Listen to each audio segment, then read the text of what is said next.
This program is a production of the Unitarian Church of Montpelier, celebrating 150 years in 2015.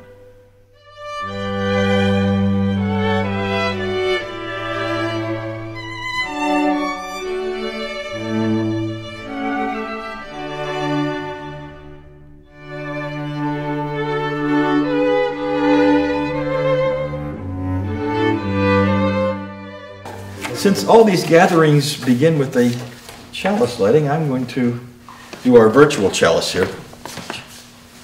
You don't light it, you switch it on.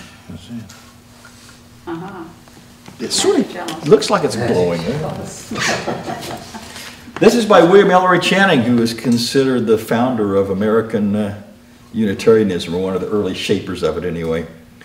He says, "I call that mind free, which jealously guards its intellectual rights and powers, which calls no one master, which does not content itself with a passive or hereditary faith, which opens itself to new light, whichsoever it may come, which receives new truth as an angel from heaven." And I think what we'll see as we go along here is that Channing's words kind of represent the current that flowed through this Unitarian story, which is always new ideas coming in, having to reshape what they thought was a consensus they'd come to at one point in their history, and then being pushed beyond that as this new light that Channing refers to comes in. You know, if you look at the whole story of contemporary Unitarian Universalism in America, it's really two stories that run on parallel tracks: the Unitarian and the Universalist. They joined in 1961, but up until that time they were two stories, and they're both very interesting. I find them to be, and they both have their own cast of characters, their own quirks, and all this kind of thing. But to try to tell them both I thought was a little awkward, so I figured I'll do a Unitarian thing tonight, and sometime after the first of the year, or sometime when we get into the spring, I'll do another evening just on the Universalist. The idea for this came up as I was talking with the folks who were doing the 150th, and said, well, how about I'll make one of my contributions to that? I'll do a presentation on Unitarian history. So why don't I take off on that? It's hard to say when the origin of Unitarianism is.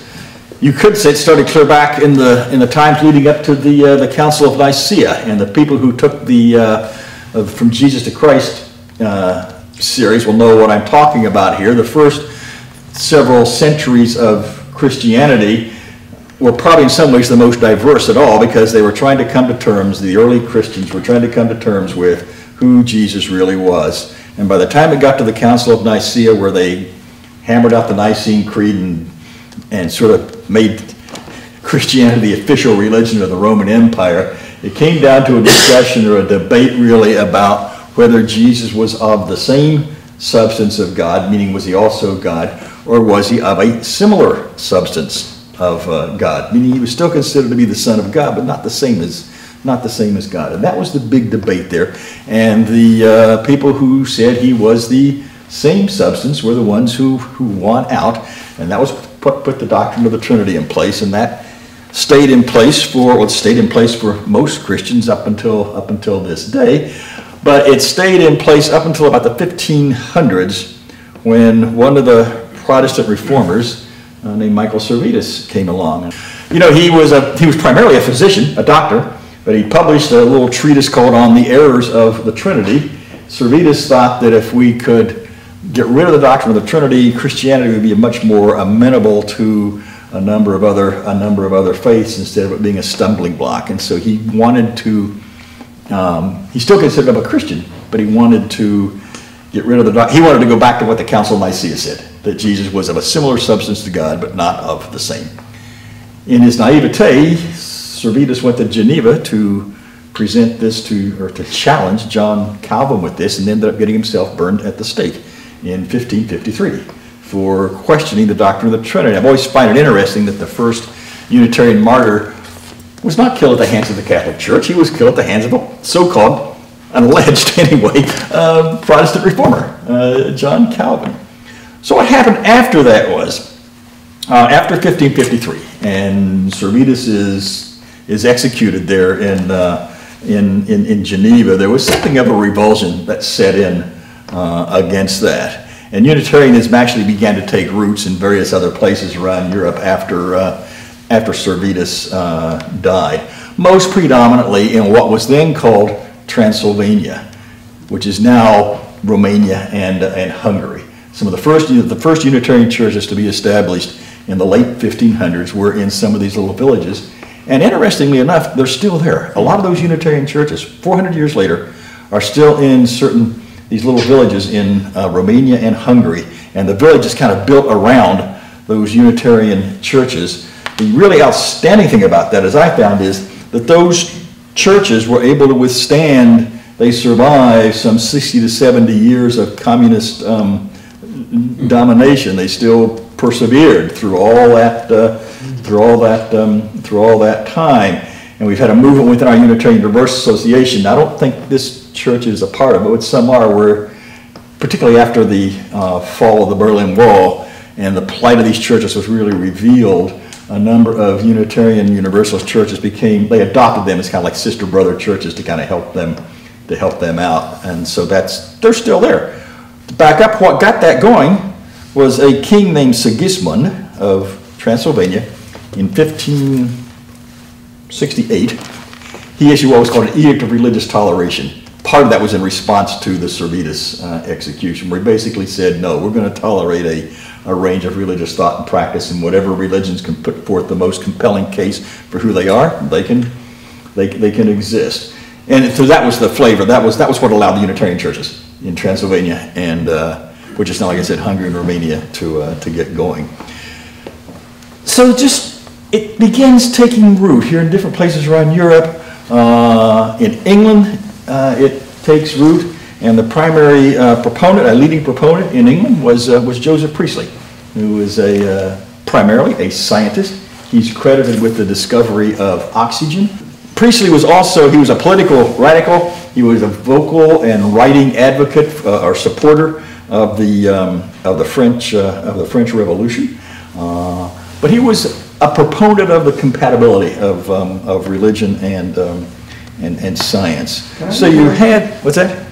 Was the original Universalist church in the 1400s, was that Christian? Or? Yeah, they were all Christian. We're all Christian at this point. I'll do the Universalists some other time, but they're all Christian. I'm sticking with the Unitarians right now. But yes, they were all Christians at that point. Priestley considered himself a Christian also, but a Christian in the Servetus vein, that Jesus was the Son of God, but not the same as. It sounds to us like almost like an academic distinction, but people got killed over these kinds of things. Well, anyway, so you got Priestley in England, you've got other little Unitarian churches spreading up around over here. But what came about in the United States? Unitarianism is still largely a kind of a homegrown religion. Once it got going in the United States, it took on its own characteristics. And there are two churches that vie for being the first Unitarian church in America. I guess there's some kind of a bragging rights thing going on there. One of them, it no longer exists, but one was in Northumberland, Pennsylvania. And that was the church that Joseph Priestley founded when he came to America in 1791. What happened to Priestley was, who instigated it is still a matter of question, but this mob burned down his lab and his house at one time as his views became known. One story is that it was the local bishop who was offended by his Unitarian views and sort of whipped up the populace against him. Or it could have been for political reasons, because he was considered something of a dangerous political radical because of his support of the French Revolution. Whatever it was, he basically got driven out of England, came to the United States, settled north of Philadelphia in this town called Northumberland, and decided, well, I'm going to start me a Unitarian church here, along with continuing his scientific experiments and writing his political essays and all the other things that he did. He gathered himself a little congregation there. He began attracting people like Thomas Jefferson, Benjamin Franklin, a gentleman named Benjamin Rush, who we'll see on the Universalist side of the story. Benjamin Rush is considered the father of American psychiatry. So Priestley is he's attracting these people into his congregation. Now that church eventually died out. I think Priestley went back to England. His son tried to keep it going for a while, and then it just didn't last. There is a congregation now. There is a Unitarian Universalist congregation in Northumberland, and they realize that they don't have the historical link. They still sort of claim Joseph Priestley as their spiritual heir, their spiritual founder, even though they realize that they don't have a direct historical link to the church that he founded. So 1791, you had Priestley founding the first church in the United States that called itself Unitarian. Up in Boston, you had King's Chapel. It's an Episcopal, it's an Anglican church. And sometime in the 1780s, the minister there decided he no longer accepted the doctrine of the Trinity.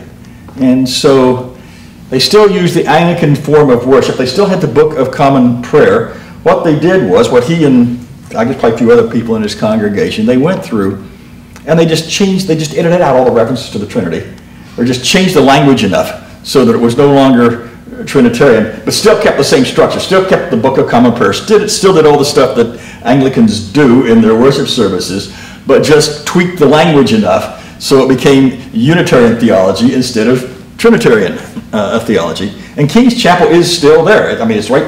If you've been to Boston, it's right down the hill from where the State House is in Boston here. So there you have your thing about what was the first Unitarian church in America. And the Northumberland advocates say, well, the Northumberland church, even though it was founded in 1791, they were the first ones to call themselves Unitarian. But then the King's Chapel people can say, well, in 1785, we changed our liturgy so that it reflected Unitarian views. So who gets the bragging rights on that one? Who knows? But in a way, both of those are kind of anomalies with respect to the Unitarianism that began to take root in New England in the 18th and up into the 19th century. Because in New England, Unitarianism, by and large, setting the Priestley King's Chapel thing aside now, what became Unitarianism in New England was a departure from, or it was kind of a rebellion against Calvinist theology, the Calvinist Calvinism. The congregational churches in New England were Calvinist theology. Doctrine of original sin, that we were born into this state of depravity from which Jesus had to die to save us. Predestination, doctrine of the elect. If God is sovereign and knows everything from the beginning of time to the end of time, then God obviously has to know who's saved and who isn't. So that was where the doctrine of predestination came from.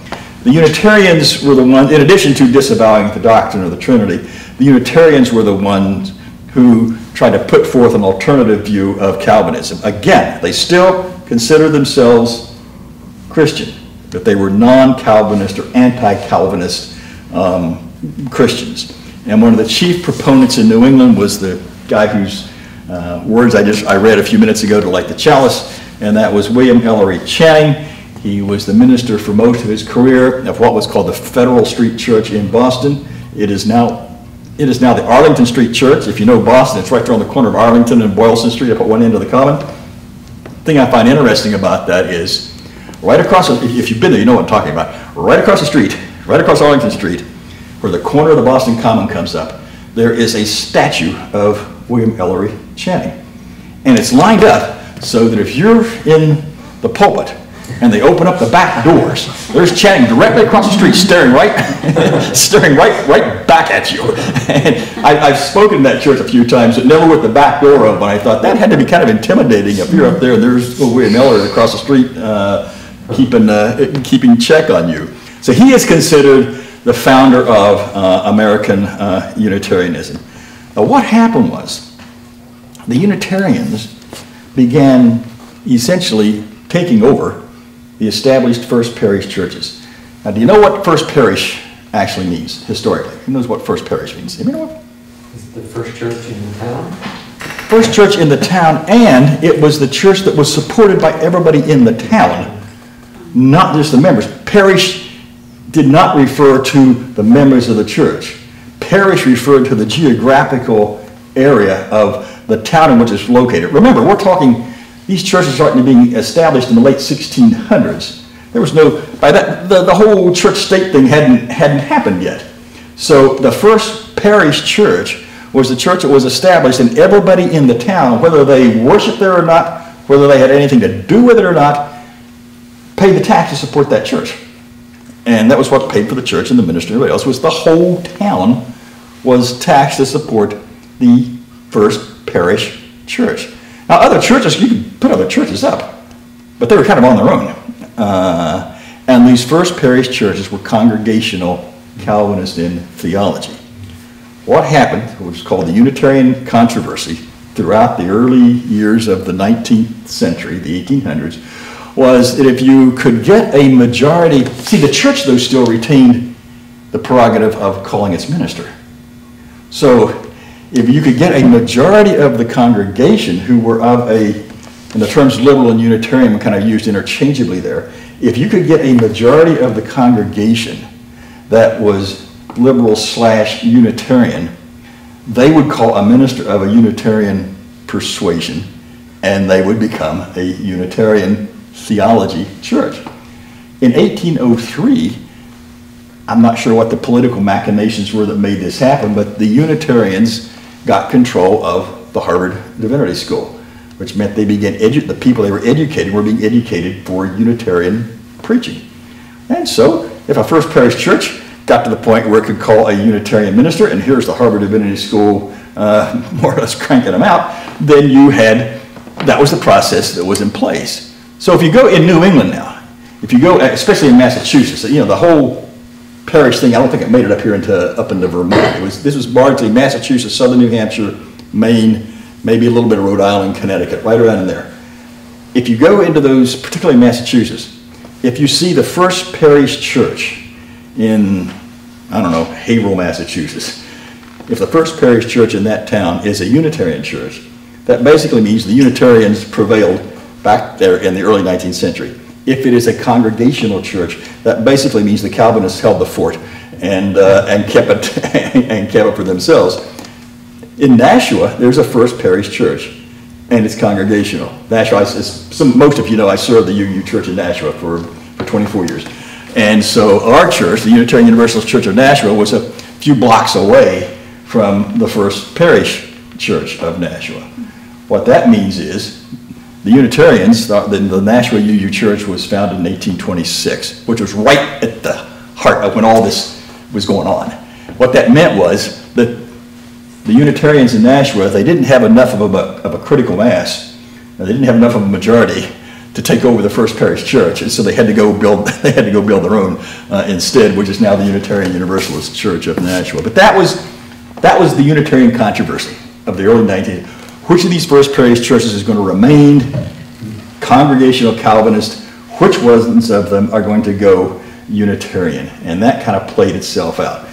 So you get up to 1825, and there's enough of a critical mass of Unitarians at that time that they decide they're going to form an organization. And they form the American Unitarian Association, and William Ellery Channing is made their first president. The thing about that is, though, the AUA, at this time, it was not like our UUA, which is an organization of congregations. The AUA was strictly a membership organization, where you became a member of it, sent in your dues, and got a newsletter and whatever else they did. It's like being in the Sierra Club, or the ACLU, or the NAACP, or any of those kinds of things. You join those as individuals. Now, you might find an NAACP chapter, or an ACLU chapter or something, but you join those national organizations as individuals. And that was the way the American Unitarian Association first got started. And they said their purpose was to diffuse the knowledge and promote the interests of pure Christianity. That was in their founding document. Pure Christianity meant the religion, the principles that Jesus taught, and his life and example. The watchword of these first generation of Unitarians is, we believe in the religion of Jesus and not the religion about Jesus. The religion about Jesus was a lot of the doctrines and dogmas that came to be attached to him. The religion of Jesus was the kinds of things that Jesus taught and the kinds of life he lived. So when they say that their purpose is to diffuse the knowledge and promote the interests of pure Christianity, that's what they're referring to. Pure Christianity was what Jesus taught and how he lived his life. Now remember, they accepted the biblical gospel accounts of Jesus' life as more or less factual. The whole thing of biblical criticism and analysis had not come along at that point. So they believed that Jesus did and said the things he did in the New Testament, including the miracles and all that. They just didn't accept a lot of the doctrines that came. They also said you got to believe the Bible should be read in the light of human reason. So you read the Bible also in light of human reason, but they accepted the Bible as an historically, by and large, at that point, this changed, but they accepted the Bible at that point as a pretty much historically valid document, even for all the contradictions and whatever else that you find that you find in it. Did they accept the crucifixion that it's necessary that he died for our sins? No. Oh, they didn't. No, because if you don't believe in original sin, then nobody has to die to save you from it. I think they would have seen they accepted the crucifixion as an historical fact. They said that was essentially, they saw that as the price you pay sometimes for standing up for your beliefs. But it was not an act of atonement in the way that the Calvinists were interpreting it. Yeah. And miracles? What's that? They accepted miracles at that point. Yes, they did. Like I said, they thought these were historically valid documents. So that was kind of the Unitarian consensus up until probably pretty close to the Civil War. However, here we go again with that new light thing. Some cracks began to show up in that. First crack that came to light was Ralph Waldo Emerson. Was the first one to sort of challenge that Unitarian consensus of the early 1900s. Emerson, in 1838, he was invited to give the Divinity School address at the Harvard Divinity School, which by now is sort of the educational ground for Unitarian ministers. And here's what he said, part of what he said. This is Emerson. The Hebrew and Greek scriptures, by that he means the Old and New Testaments, the Hebrew and Greek scriptures contain immortal sentiments that have been the bread of life to millions, but they have no E-P-I-C-A-L, they have no epical integrity, are fragmentary, are not shown in their order to the intellect. I look for a new teacher. But what he's saying, you sift through that 19th century language, basically what he's saying is there's nothing particularly special or unique about the Bible. It's one of a number of sacred documents.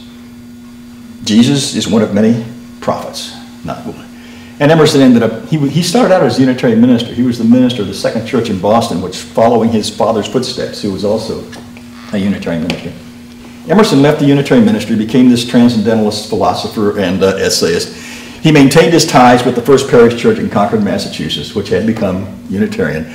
But this Divinity School address was kind of one of the first cracks in that pure Christianity consensus. Emerson would say, hey, Christianity is not the only game in town. There's other ways of knowing the truth. There's other ways of knowing God. There's other ways of discerning who you are. You don't necessarily need Jesus for that.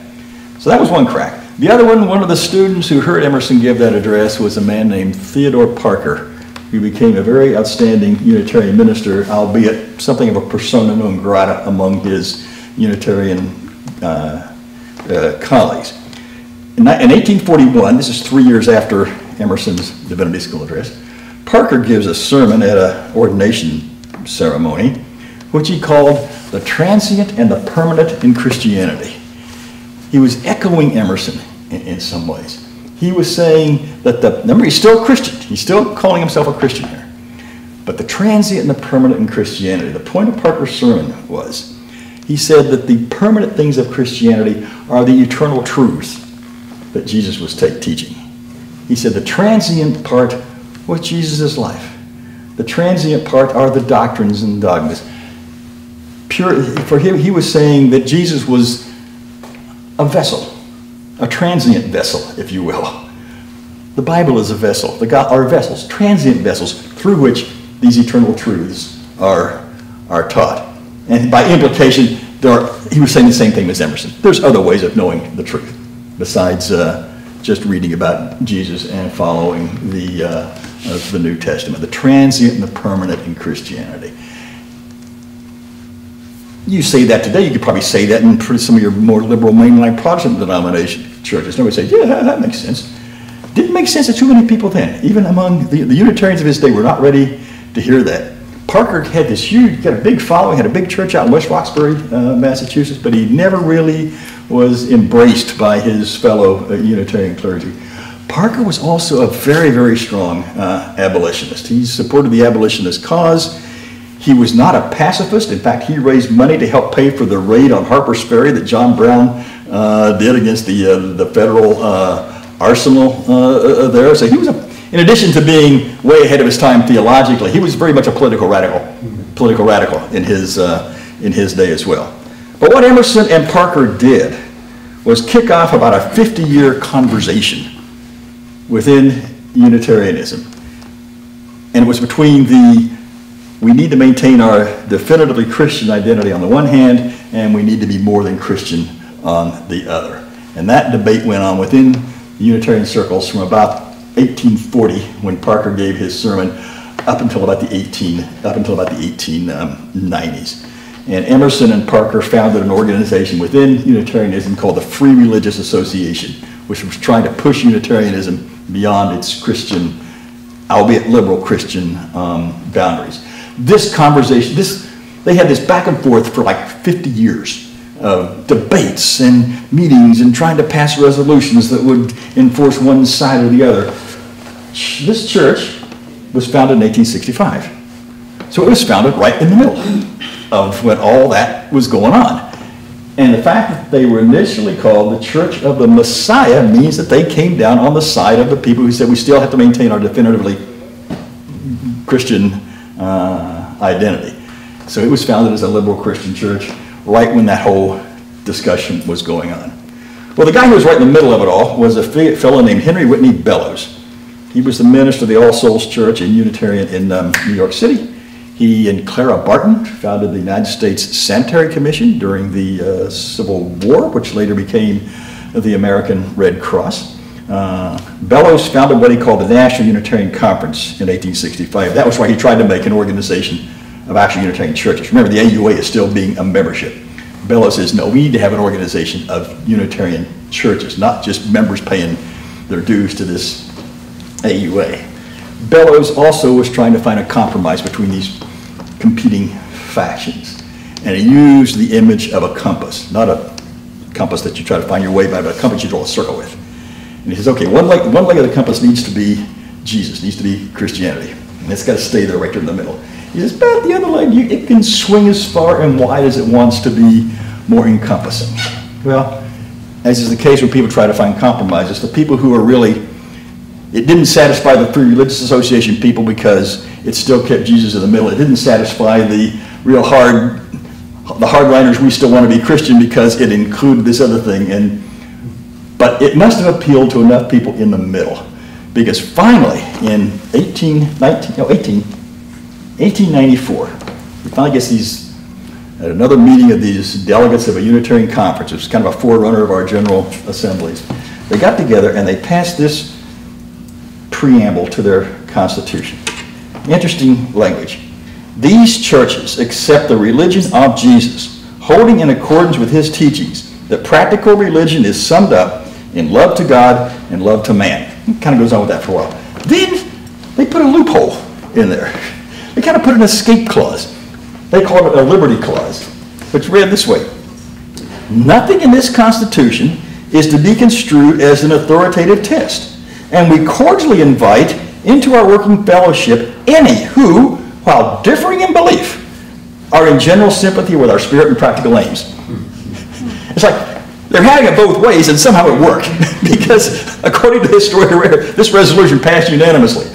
I think part of what happened was they finally said, we've been kicking this damn thing around for 50 years. Let's just pass this and get on with it. And so they said, yes, religion of Jesus, love to God, love to man. Oh, but we're going to put this liberty clause in here that says we really welcome anybody who wants to come in here and who supports our kind of general aims and goals. It was a both and they made it work. That was one of the things that they began to coalesce around. The other thing I coalesced around, also a few years before this, a Unitarian minister named James Freeman Clark came out with what he called the 5 points of Unitarianism. It was his response to what was called the 5 points of Calvinism, which was doctrine of the elect, original sin, whatever the other 3 were. Freeman said, well, here's the 5 points of Unitarianism. He said they are the fatherhood of God, the brotherhood of man, the leadership of Jesus, salvation by character, and the progress of mankind onward and upward forever. He said these are the 5 points of Unitarianism. So between Freeman's 5 points and this resolution that was passed at the National Council, after 50 years of fighting around, they finally sort of managed to coalesce. What does salvation by character mean? Somebody tell me.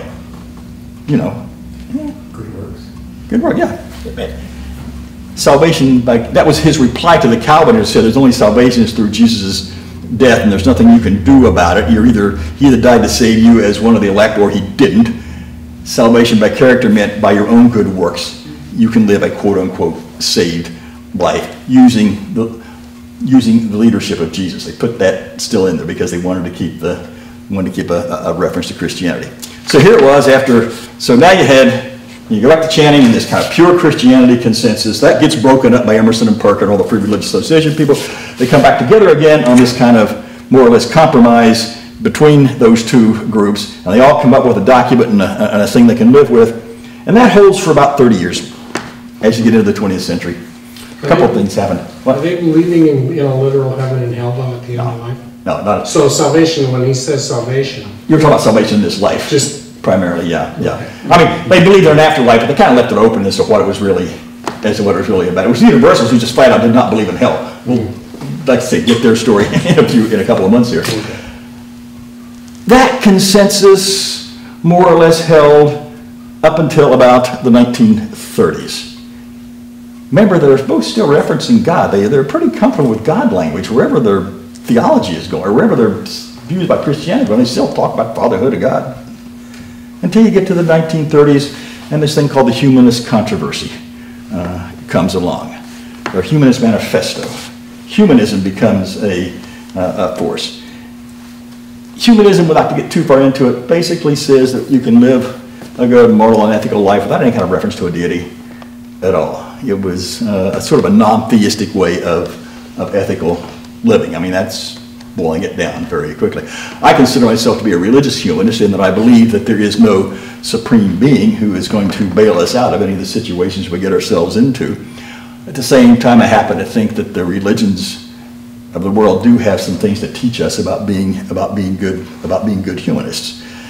That was kind of sort of the compromise that a lot of Unitarians came to. But then, so this kicked off what was called the theist-humanist debate, which went on within Unitarian circles for about another 50 years or so.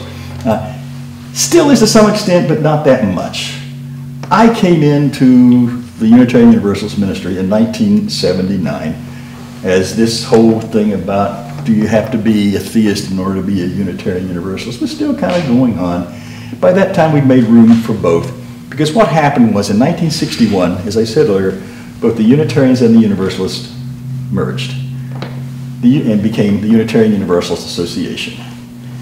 And one of the things they passed was, here's the next piece of language, they passed what they call the bond of union. Same thing, now we're going to come together, we're going to be called the Unitarian Universalist Association. Well, what's our founding document going to say about who we are and what we believe? And this is where this whole theist humanist thing is still going on. And so they passed what they called a bond of union.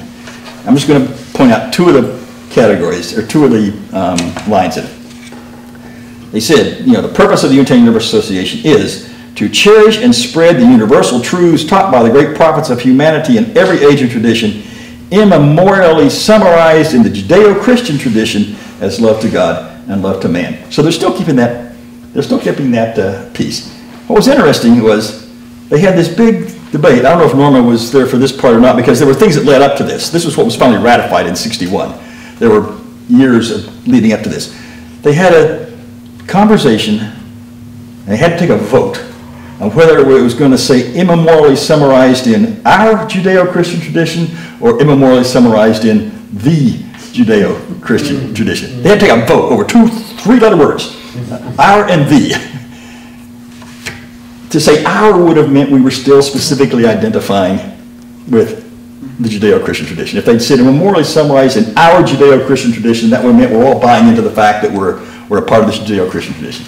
If they made it thee, you were saying, yeah, okay, it's there, but we don't all necessarily embrace it. So anyway, the thee vote won out over the our vote, and that was why it became immemorially summarized in the Judeo-Christian tradition.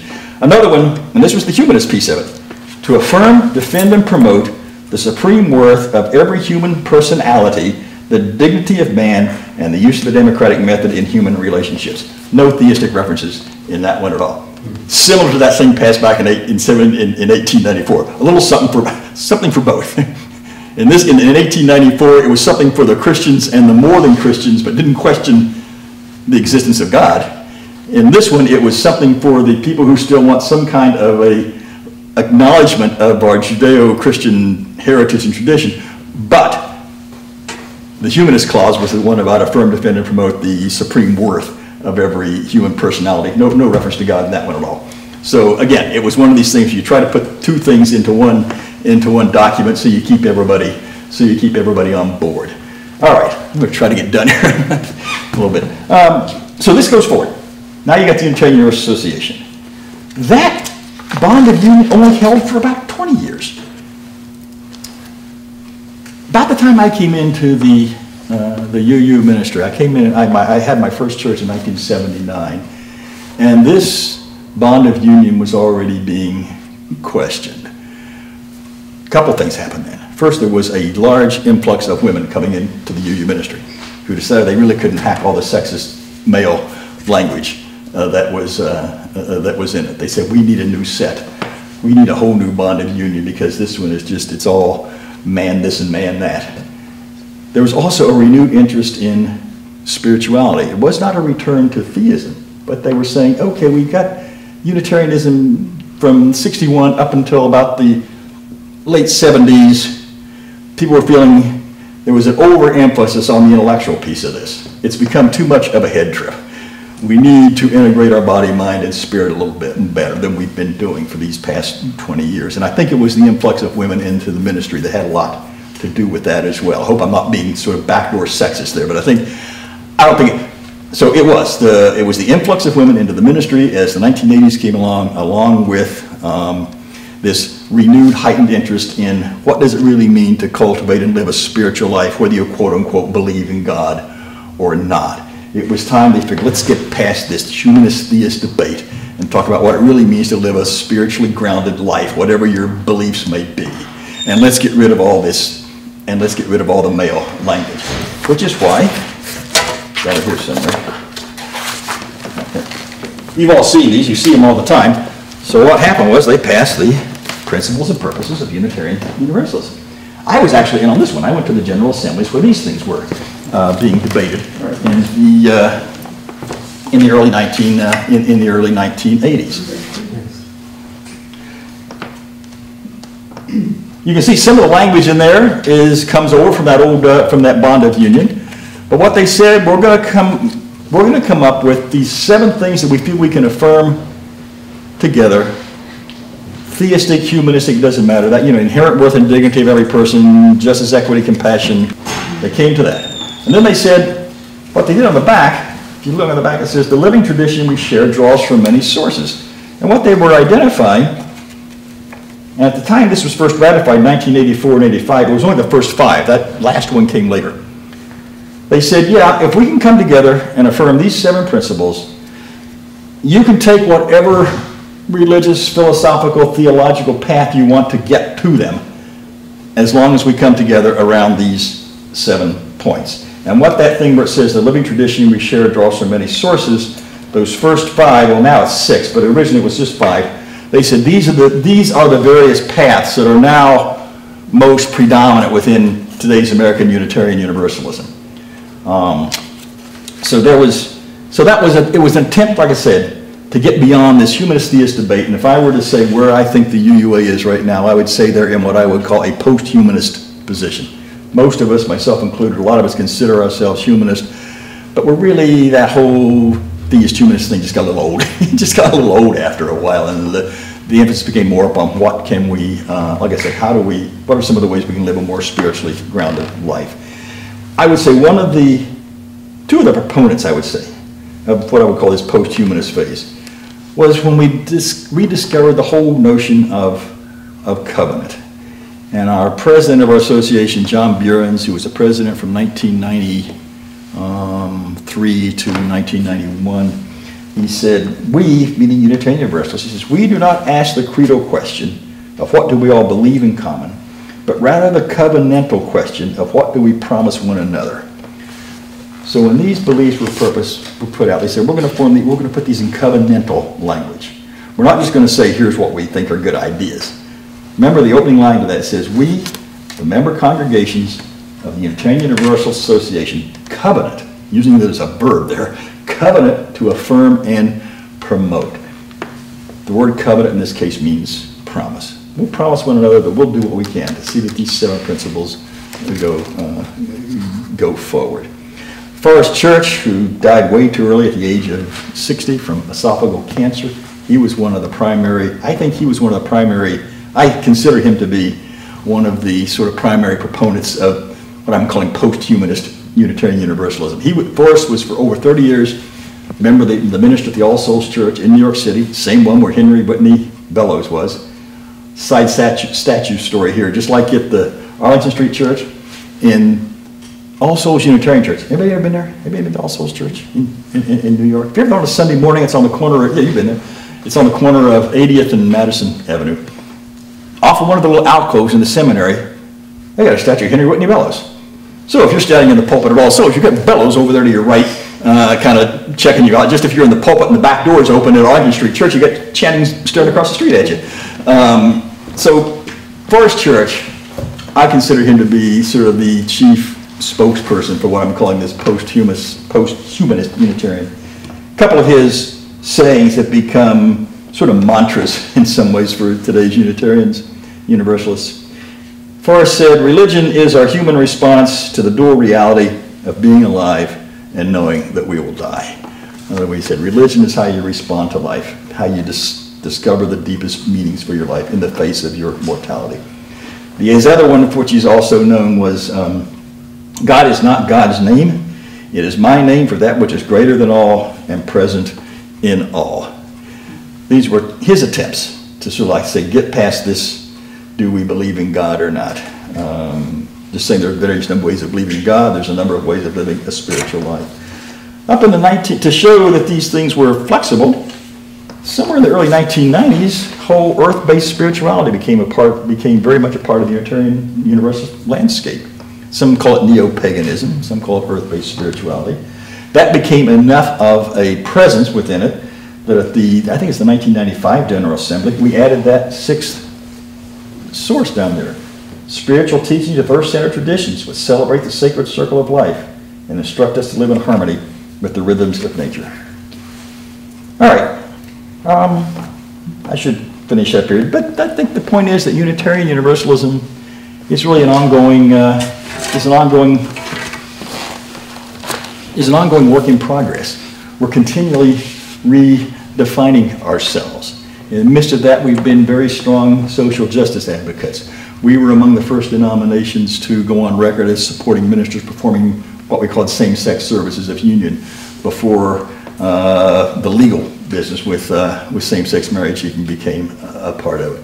We were very well represented in since the UUA was formed in the civil rights movement, the women's liberation, peace movement, gay, lesbian, equality movements, all those kinds of things. We've been very present there.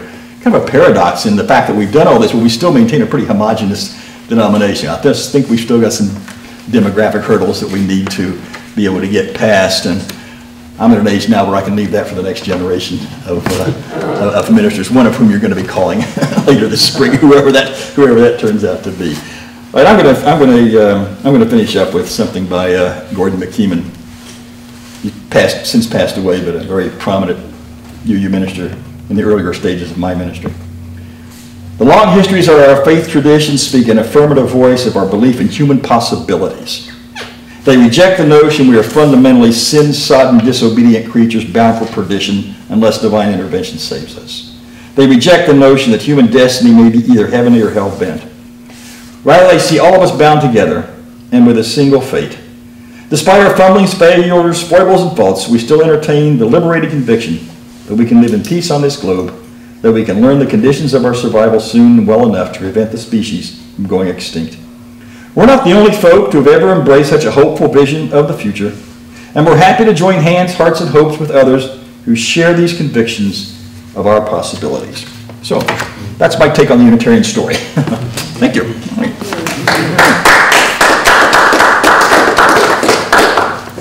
Now, how about I pull up a chair and we can actually talk among ourselves? Questions or comments on any of that? That took me longer than I thought it would. I was only hitting the high points there, too. Yeah. Well, it's very striking. Last year, in the church records, the archives up here, Leslie Rowell, who does a lot of the archival work, she found original copies, real copies, of the Boston Herald.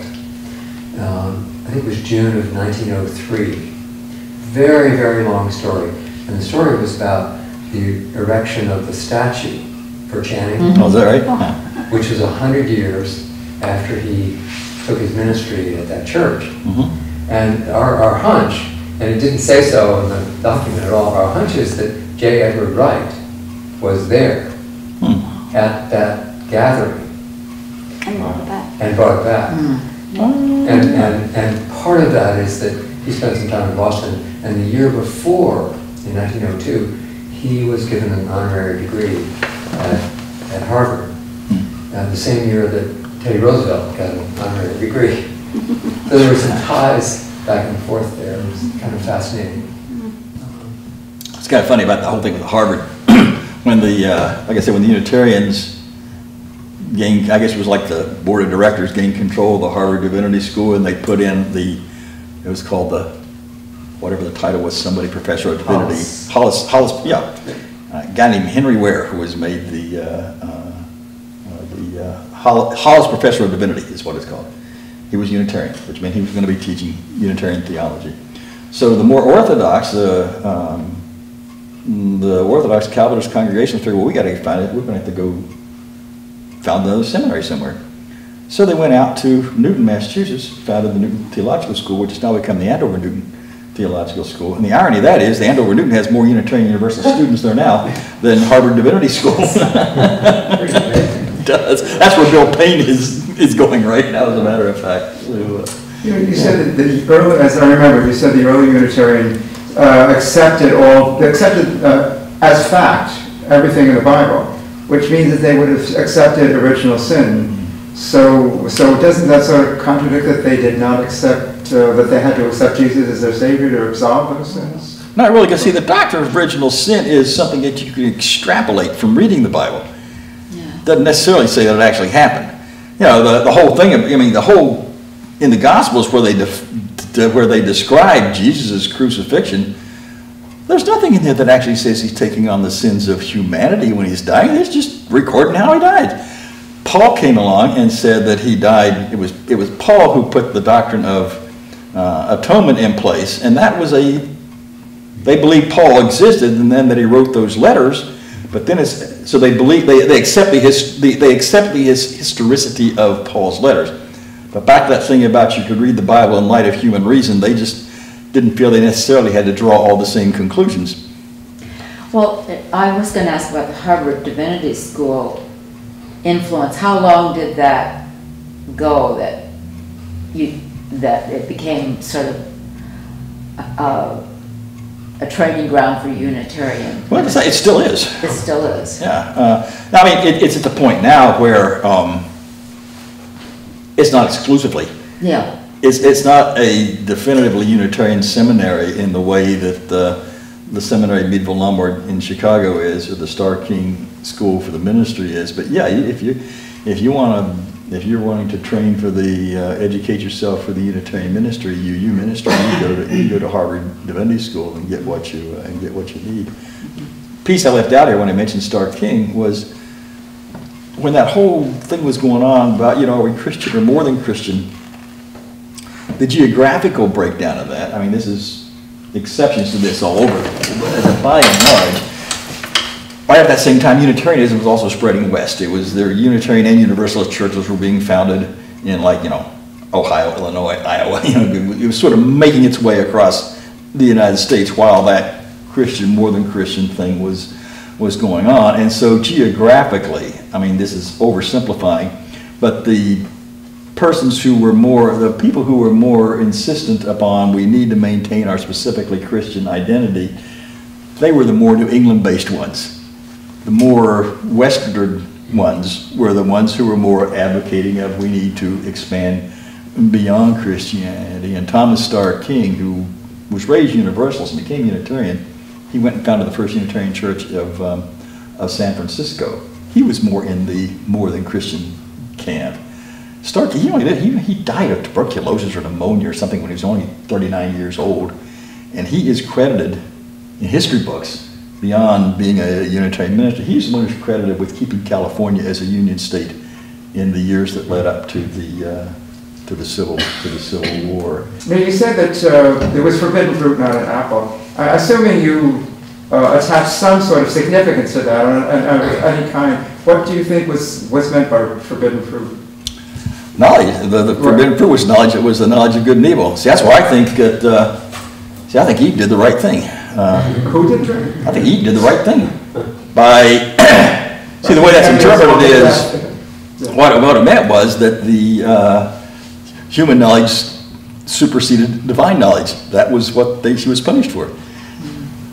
I've never been able to understand. That's one of my first things that I had to give up Christianity for. I consider myself a post-Christian, like you said. You consider yourself a post-humanist. And part of it is because how could any God not want you to know the difference between good and evil? Yeah. I mean, it just boggles the mind that was a consideration. Well, I can go with that. If you want to put an anthropological interpretation to that, I'd say the first human beings, you might say pre-human beings, were the ones who lived in a state of immediacy with their surroundings. They weren't aware that they were distinct from their surroundings. I think animals are kind of like that now. And what happened at some point in human evolution, human beings became aware that we're here and the rest of the world is over there. And I think the whole story of the Garden of Eden is a mythological recounting of that time in human history, when human beings came to that self-other awareness. They beheld themselves and saw they were naked. In other words, they gained self-awareness is what's going on. They gained self-awareness. They gained self-awareness. They gained self-consciousness. So I think that story of the Garden of Eden is a mythological telling of that stage in human evolution, when humans gained this kind of self-awareness, came to that kind of self-world kind of a thing. Same thing with Cain and Abel. I think that's a retelling of the point in, again, in human evolution, when human beings became aware of how destructive we could be to other human beings, and that was the beginnings of laws and morality and all that to keep us from, that whole thing. Am I my brother's keeper?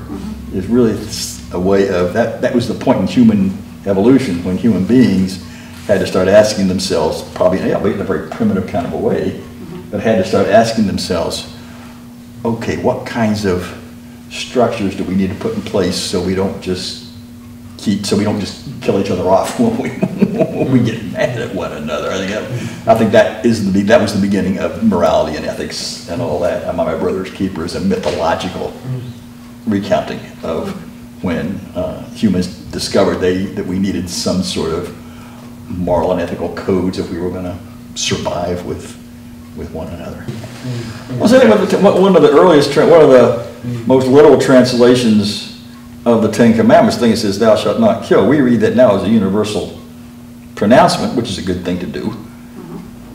But my understanding from the Old Testament class, it said that what that verse originally meant was, "You shall not commit murder within your own tribe." Just the way it means you don't kill off people.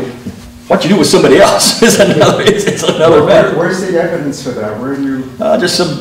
It's an early translation of that early Hebrew translation of that commandment. It was not originally put out as a universal condemnation of killing, which is kind of a way of regulating behavior among the various tribes there in the ancient Near East. Yeah. Well, anyway. That's the Unitarian side of the story. Sometime, maybe in the springtime when it's a little warmer and lighter, I'll do the Universalist side. I'll just say very quickly that they were somewhat different theologically. The Universalists held on to their theistic and Christian identity longer than again, as a general rule, there's exceptions, but the Universalists maintained that Christian identity longer than the Unitarians did. They retained their emphasis on the Bible longer than did the Unitarians. And the Universalists, the main difference though, even though they might have been in slightly different places theologically, as we'll see, their main difference was really a cultural one. Mm-hmm. The Unitarians, to be a Unitarian minister, you had to go to a Harvard Divinity School. Mm-hmm. Universalist ministers were kind of a lot of them were self-taught preachers. They were of a different class. And the class stratification was so much more intense during the 19th and into the early 20th centuries.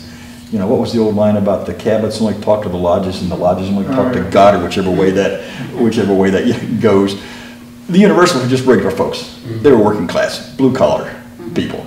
And the people that the Unitarians attracted, as reform-minded as they were, Julia Ward Howe, Emerson, Thoreau, the Alcotts, all those folks, those were the Transcendentalists who were also pushing at the Unitarians to get beyond their Christian bounds.